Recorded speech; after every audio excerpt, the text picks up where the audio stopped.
पासून एकाही पट्टीचं ऑब्जेक्शन वर आलं नाही किंवा एकाही निशाणे पंचाविरुद्ध तक्रार आली नाही.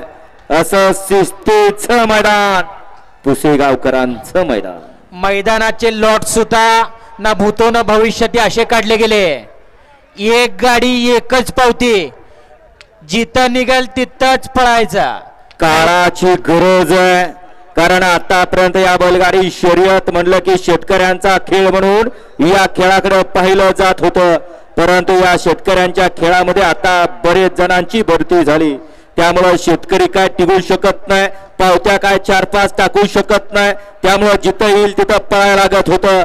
परंतु खऱ्या अर्थानं शेतकऱ्यांचा विचार केला, एक पावती आणि एकच चान्स. त्यामुळं आज या ठिकाणी आपल्याला बऱ्यापैकी या मैदानामध्ये खरे खुरे गुलालाच्या आणि हिंद केसरीच्या गुलालाचे मानकरी पाहायला मिळतील. अशा मैदानाचे लॉट पाडणे ही काळाची गरज आहे. असे लॉट पाडल्यानंतर ना गोरगरिबाची बैल सुद्धा उजेडात राहणार आहेत. नाहीतर ज्याच्याकडे पैसे आहेत त्याने 4 पावत्या टाकून म्हस बी त्याची, काठी बी त्याची, गुलाल बी त्याचाच. यात्रा कमिटीचं मनपूर्वक धन्यवाद. केले होते 2-4 जागांनी पराक्रम, परंतु त्या दोघांनाही घरीच बसवलं. अजिबात या मैदानात चान्सच दिला नाही. गाड्या सुटल्या, गाडी क्रमांक 88 सुटला आणि 88चा रणसंग्राम चालू आहे.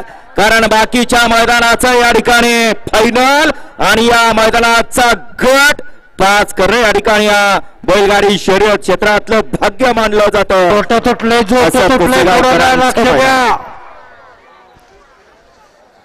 शेवटपर्यंत लढत झाली आणि शेवटला ड्रायव्हरनं टॉप टाकला. टॉप नाही टॉप.